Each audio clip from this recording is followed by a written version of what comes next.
My name is Sofia Sgreccia, and today I will be presenting the memoir by Miklós Nyiszli, written in 1946, entitled I Was Dr. Mengele's Assistant, from which the aforementioned quotation was taken from.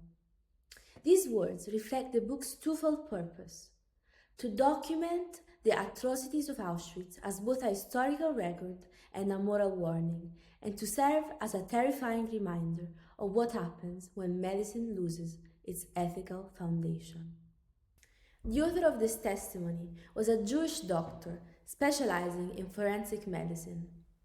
In 1944, he and his family were deported from Hungary to Auschwitz, one of the most infamous Nazi death camps of the Second World War.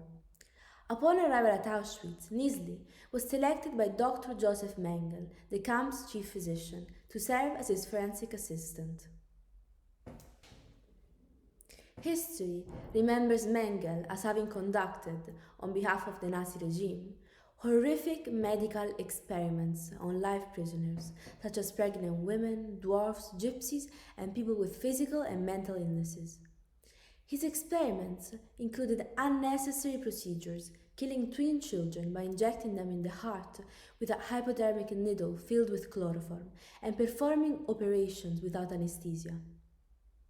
This period was one of the darkest of medical history and provided the world with no particular medical advancements to speak of.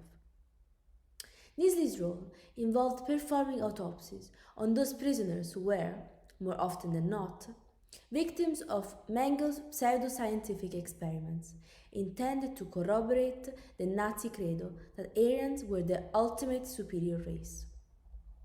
Nyiszli's tenuous survival came at the cost of his enforced collaboration with the Nazi regime. Reading this book, I found myself reflecting on what I would have done if I were in Nyiszli's position. But one passage in particular made me understand the strength of the human survival instinct which prevails over any ethical consideration. When Nyiszli entered the gas chambers after extermination took place, he was always confronted with the same scenario. The doctor observed that the dead bodies were arranged in an incredibly tall, macabre pile, in which the infants lay at the very bottom, the children lay on top of them, then the women and the old, and on the very top the strongest men. We can thus see that even in the gas chambers, the strongest prisoners would step on their babies, children, spouses, and parents to reach the top of the pile in order to survive just a few seconds more. A further task Nyiszli had was to provide medical care to the Sonderkommando, a special unit of prisoners forced to work under psychological torment before being killed themselves. Some Sonderkommando members begged Nyiszli to give them poison so that they could die quickly and easily. He always refused, but stated in his memoir that he later regretted it, as it would have been better for them to die quickly, as and when they wanted to. One thing is certain: Nyiszli's memoir raises profound issues around the topic of medical ethics.